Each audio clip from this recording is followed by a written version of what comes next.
Hello दोस्तों।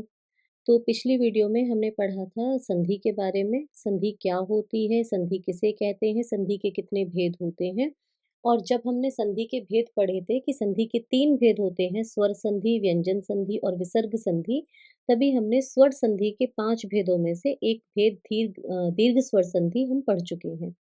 आइए आज हम पढ़ने जा रहे हैं गुण स्वर संधि। जनरली इसको हम स्वर संधि का दूसरा भेद कंसीडर करते हैं। तो गुण स्वर संधि पढ़ते हैं कि गुण स्वर संधि क्या होती है, इसमें कौन-कौन से स्वर होते हैं, किसका किससे मेल होता है और फिर उन दोनों स्वरों के मिलने से जो विकार उत्पन्न होता है, वह क्या होता है। चलिए शुरू करते हैं। मुझे उम्मीद है आपको दीर्घ स्वर संधि समझ में आ गई होगी, तो गुण स्वर संधि में भी आपको ज़्यादा दिक्कत नहीं होगी।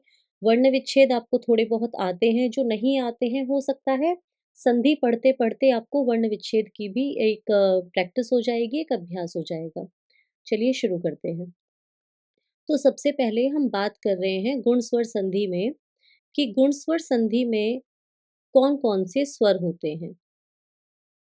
चलिए, तो गुण स्वर संधि में कौन-कौन से स्वर होते हैं उसके बारे में हम बात कर रहे हैं। क्या होता है इसमें अ के साथ ई और जब ये मिलता है तो यहाँ पर ए बनता है। एक इक्वेशन ये है।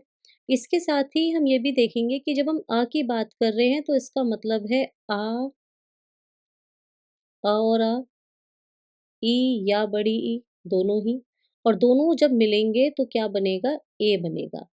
ए जो बनता है उसकी मात्रा जो लगती है वह एक मात्रा लगती है। ठीक है? एक और इक्वेशन बनेगी इसमें, वो कौन-सी रहेगी?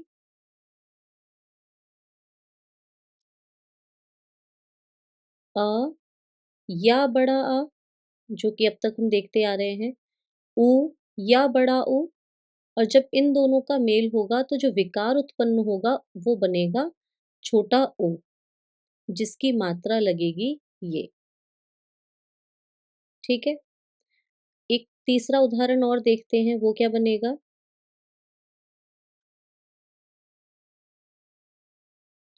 अ या बड़ा अ प्लस री और जब इनका मेल होगा तो जो विकार उत्पन्न होगा उससे बनेगा अर। ठीक है? अर बनेगा। अब इन तीनों के एक-एक उदाहरण ले लेते हैं। सबसे पहले हम उदाहरण लेंगे अ धन ई से जो विकार उत्पन्न हुआ ए बना उसका। तो हमारा जो एक नियम है या फ़ॉर्मूला है वो क्या है? फॉर रिवीजन एक बार और लिख लेते हैं। आप लोग अगर संधि के बारे में सच में थोड़ा बहुत डिटेल में जानना चाहते हैं और ऐसे पढ़ना चाहते हैं कि आगे ना भूलें तो आप इस तरह के नोट्स बना लीजिए, नहीं भूलेंगे। चलिए, उदाहरण देखते हैं। उदाहरण के लिए हमने लिया महा, धन, ईश। महाधन, ईश। अब जब हमने महाधन, ईश लिया है तो धन जो है, इसके पहले क्या है? अ और धन के बाद में क्या है? ई। दोनों मिलके क्या बनाएँगे? ए, जिसकी मात्रा लगनी है ये। थोड़ी देर के लिए ये जो महा है, इसमें से आ हटा देते हैं। ये आधा ह ऐसा हो गया और यहाँ से श को यहाँ ले लेते हैं। ये हो गया। अब इस एक मात्रा को यहाँ लगा देते हैं। जैसे ही मात्रा लगेगी ह पूरा हो जाएगा, हलंत हट जाएगा। शब्द आपका बना महेश। ठीक है? एक और उदाहरण ले लेते हैं।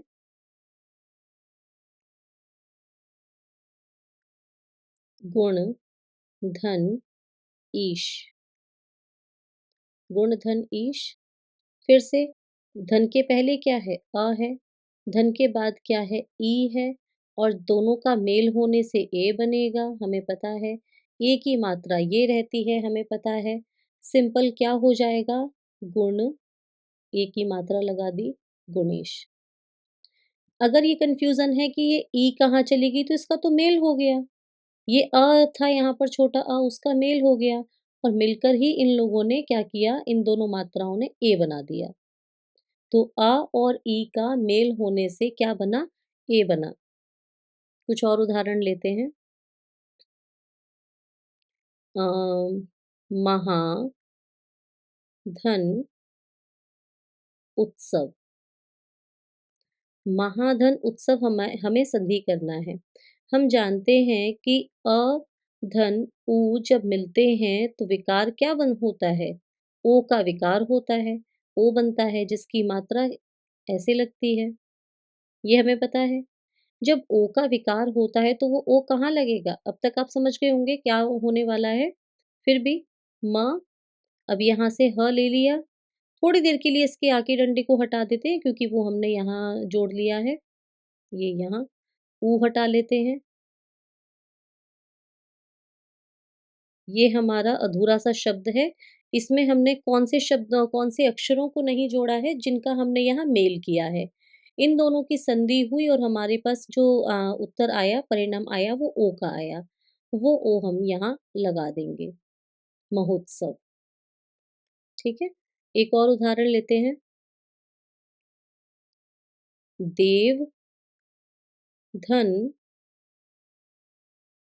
औदार्य। जब हम देव औदार्य कर रहे हैं, धन से पहले क्या है? अ, धन के बाद में क्या है? ओ।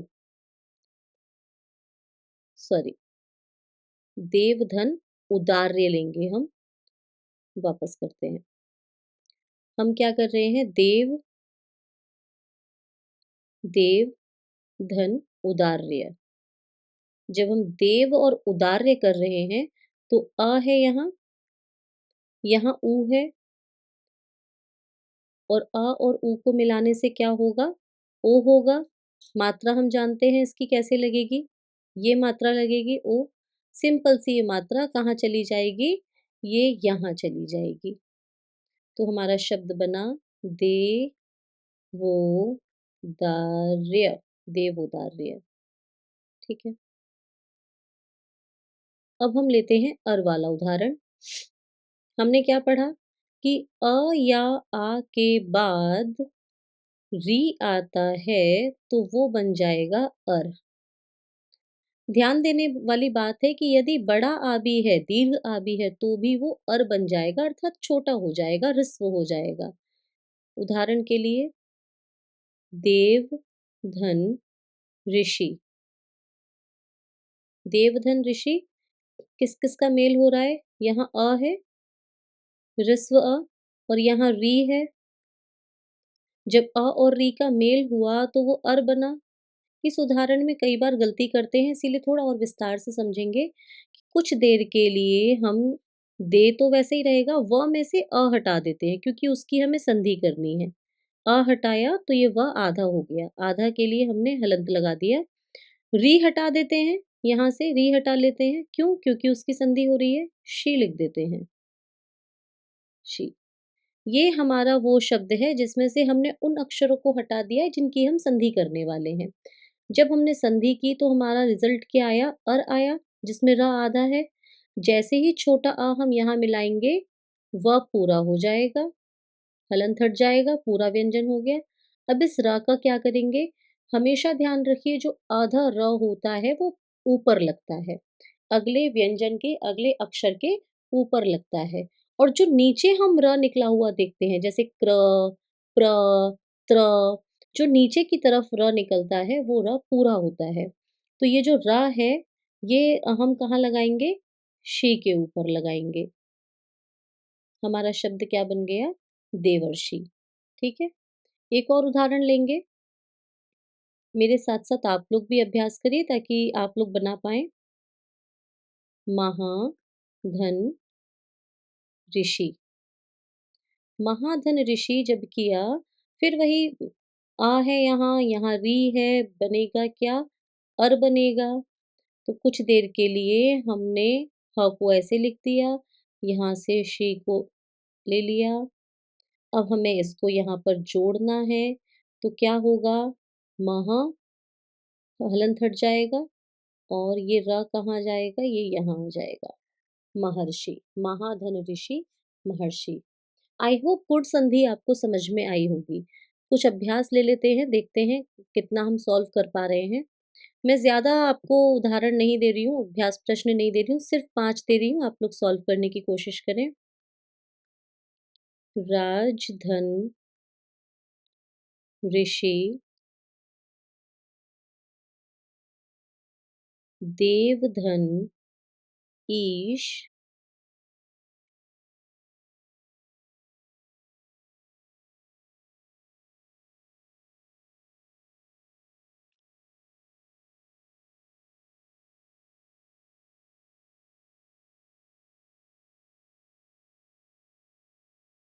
सदा धन, इव,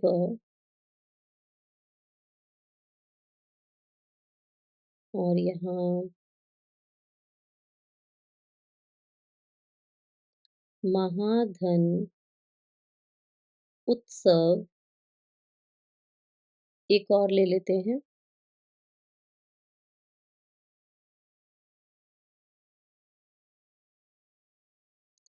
कृपा धन, उदार।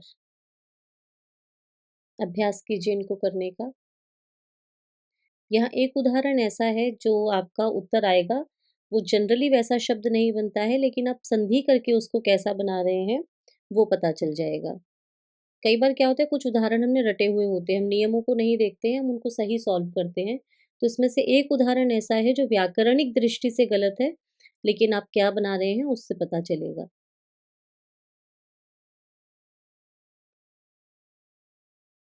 ध्यान देंगे और री का मेल, और ई का मेल, फिर बड़ा दीर्घ और ई का मेल, फिर दीर्घ और ऊ का मेल, फिर दीर्घ और ऊ का मेल।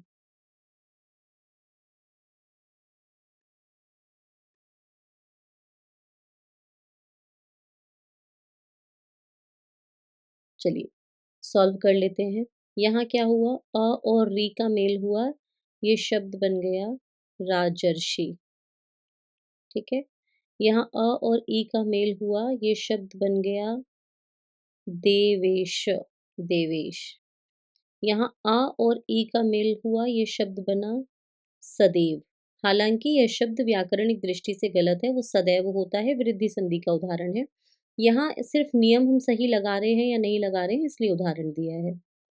फिर है ये महाधन उत्सव, ये कुछ उदाहरण वो हैं जो हमें रटे हुए हैं।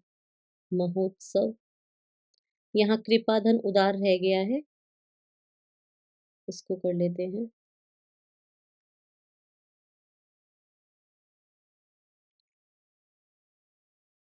कृपाधन उदार, कृपोदार। ठीक है। उम्मीद करती हूँ आपको गुण संधि भी समझ में आ गई होगी, जैसे दीर्घ संधि आई है। आगे हम अगली वीडियो में वृद्धि संधि, फिर यण, अयादि सबके बारे में बात करेंगे। थोड़ा-थोड़ा अभ्यास करते रहें, और जो जनरली हम शब्द बोलते हैं, उनमें कई बहुत सारे शब्द ऐसे होते हैं जो संधि वाले शब्द होते हैं। तो संधि विच्छेद करना, संधि करना, ये अगर अभ्यास बना रहेगा तो हमें सारे रूल्स उसके याद हो जाएँगे, किसका किससे मेल होने पर क्या विकार हो रहा है, हमें याद हो जाएगा।